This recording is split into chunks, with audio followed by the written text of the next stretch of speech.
Hello students. Now welcome back. Now we come to the second chapter, that is kings, farmers and towns. Early states and economies circa 600 BC to 600 CE. So now we'll be studying 1000 years, that is from circa 600 BC to 600 CE. Now in this we will try to figure out that how kings ruled, how towns developed, and what was the condition of farmers, in which we'll talk about economic and political life. And this information, how do we gain this information? So how do we come to know about all this information? We will be studying about all this in this chapter. Now coming to the marking of the chapter, come to this line. The Rig Veda was composed by people living along the Indus and its tributaries. This was composed by the people who were living along the river Indus and its tributaries. Next point. Agricultural settlements emerged in many parts of the subcontinent. So mostly now what is happening, the life pattern of people is mostly rural. Next point. New models of disposal of the dead, including the making of elaborate stone structures known as megaliths, emerged in central and south India from the first millennium BCE. Now what is happening, that new patterns of disposal of the dead is being taking place, and one such ritual is known as megalith. It is structure of stones where the dead is kept. Next point. The dead were buried with a rich range of iron tools and weapons. Next point. From circa 6th century BC, emergence of early states, empires and kingdoms. Next point. Come to this line. Agricultural production was organized. So that means agriculture was organized in a better way. Next point. New towns appeared almost throughout the subcontinent. So next point, historians understand these developments. Come to this word, sources, inscriptions, texts, coins and visual material. So historians are coming to know about these developments on the basis of these sources such as inscriptions, texts, coins and visual material. Now we come to the next topic, that is Princeps and Piyadashi. Before that we come to what is the definition of epigraphy. Epigraphy is the study of inscriptions written on the stones. So what is written on the stones, if we study that study is known as epigraphy. First point, in the 1830s, James Princeps, an officer of the East India Company, deciphered Brahmi and Khrosthi scripts. So there are two scripts, Brahmi and Khrosthi, and this word deciphered means it has been read by James Princeps, who was an officer with the East India Company in 1830s. Next point. He found a king referred to as Piyadashi, meaning pleasant to behold. There were a few inscriptions which also referred to the king as Ashoka, one of the most famous rulers known from the Buddhist texts. So now what? When James Princeps, he read an inscription which was written in Brahmi and Khrosthi, both the scripts, he came to know about a king who was named as Piyadashi, and Piyadashi means pleasant to behold. And then there is one more king referred to as King Ashoka, and this king has been written in Buddhist texts also many times. Next point. This gave a new direction to investigations into early Indian political history. Early European historians were trying to say that India did not have a great past.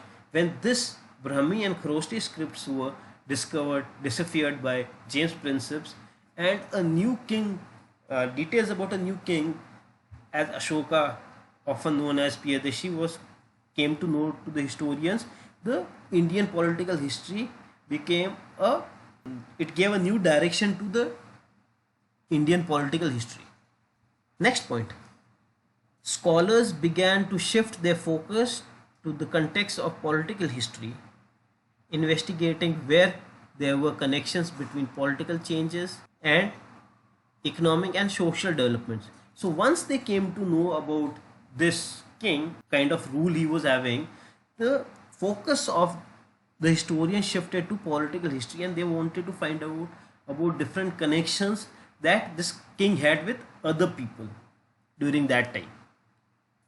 Now we come to the early states. First point. The 6th century BC is second point. It is an era associated with early states, cities, the growing use of iron, the development of coinage, continue, the growth of, come to next line, Buddhism and Jainism. So during the 6th century BCE, there were many changes in the early Indian history. Like there were new states, that means empires were being built, cities developed, growing use of iron was used in a lot and in a better way. Coinage was developed, that means kings started to issue coins.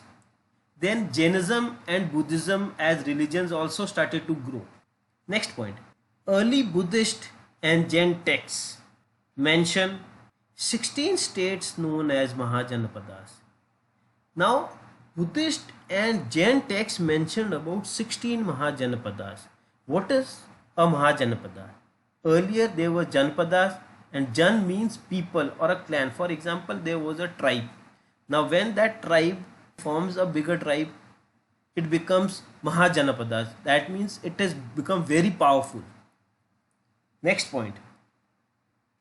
Vaji, Magadha, Koshala, Kuru, Panchal, Gandhara and Avanti amongst the most important Mahajanapadas.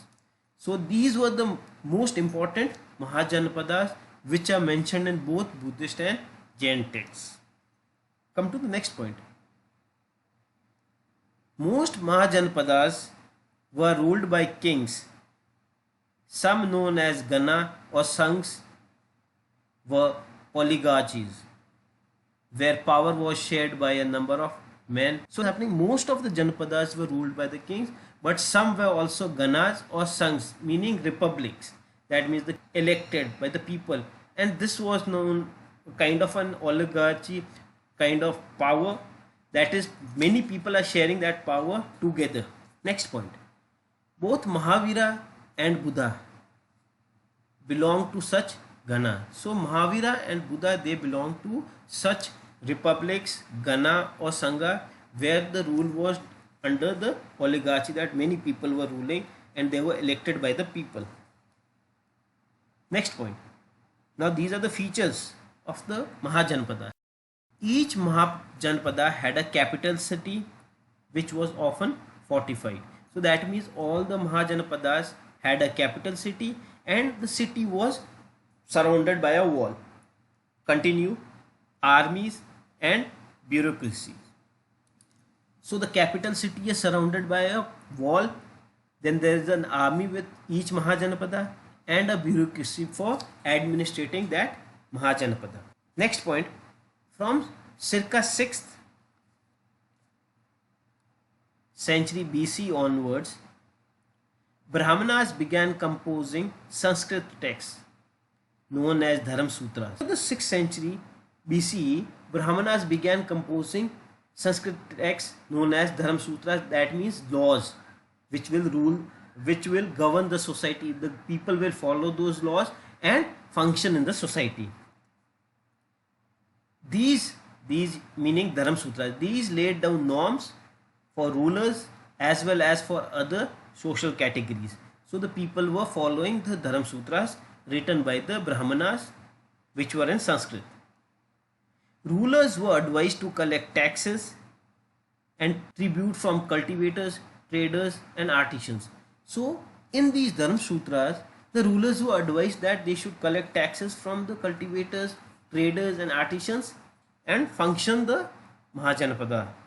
Now we come to the next topic. First amongst the 16, Magadha. That is, the 16 Mahajanapadas were there, but which became the most important Mahajanapadas, which became the most powerful Mahajanapada was the Magadha. First point. Between the 6th and the 4th century BCE, Magadha in present day Bihar became the most powerful Mahajanapada. Second point. Magadha was a region where agriculture was productive. So that means there is very fertile land around the region of Magadha, and thus it became more powerful. Next point. Iron mines in present day Jharkhand provided resources for tools and weapons. Next point. Elephant, an important component of the army, were found in forest in the region. So this area was also having a large forest, and the forest provided them elephants, which were again used in the army against the enemies. Next point. The Ganga and its tributaries provided a means of cheap and convenient communication, and this is helping in the movement of goods and people from one place to another. Next point. The policies of ruthlessly ambitious kings Bimbisara, Ajasatru and Mahapadmananda and their ministers who helped implement their policies. So rulers such as Bimbisara, Ajasattu and Mahapadmananda, and the policies which they made and these policies which were implemented by these ministers helped to expand Magadha as a very powerful Mahajanapada. Next point. Initially, Rajgara, the Prakrit name for present day Rajgir in Bihar, was the capital of Magadha. So first capital was Rajgira, which we today call Rajgir, and it is in Bihar. Continue with this point only. Rajgira means house of the king. Next point. Rajgira was a fortified settlement located amongst the hills. Next point. In the 4th century BCE, the capital was shifted to Patliputra, present day Patna.